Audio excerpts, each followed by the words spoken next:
క్రీస్తునందు దేవుని వారలారా, అపోస్తలుడైన పౌలు తిమోతికి తన మొదటి పత్రిక 4వ అధ్యాయము 11వ వచనములో ఇలాగ జ్ఞాపకం చేస్తాడు.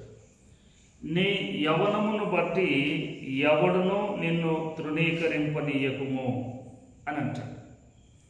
దేవుని వారలారా, యవనము అనేటువంటిది ప్రతి మనిషి జీవితంలో అది ఒక భాగమై ఉంది.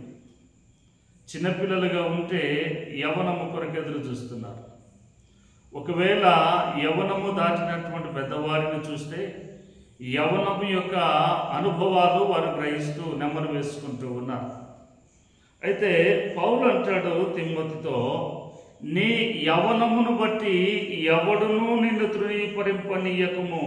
ఎందుకంటే యవనములో ఉన్న మనుషుడు మాటలాడుటతో తొందరపడతాడు, ప్రవర్తన విషయంలో కూడా తొందరపడతాడు, ప్రేమను చూపించడంలో కూడా అలాగనే ఉంటాడు. అలాగనే విశ్వాసంలోనూ పవిత్రతలోనూ విశ్వాసులకు మాదిరిగా ఉండాలని జ్ఞాపకం చేస్తాడు. అందుకే యవనస్తులందరికీ మార్గదర్శి ఎవరు అని అంటే, బైబిల్ గ్రంథములో యోసేపు అనబడినటువంటి ఒక యవనస్తుడు. యోసేపు యవన ప్రాయములోనికి వచ్చిన తరువాత తనను ఐగుప్తు దేశానికి అమ్మివేశాడు.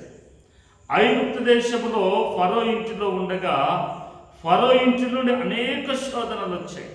కానీ దేనికిని యోసేపు తొందరపడకుండా తన యవ్వనాన్ని ఆయన కాపాడుకున్నాడు.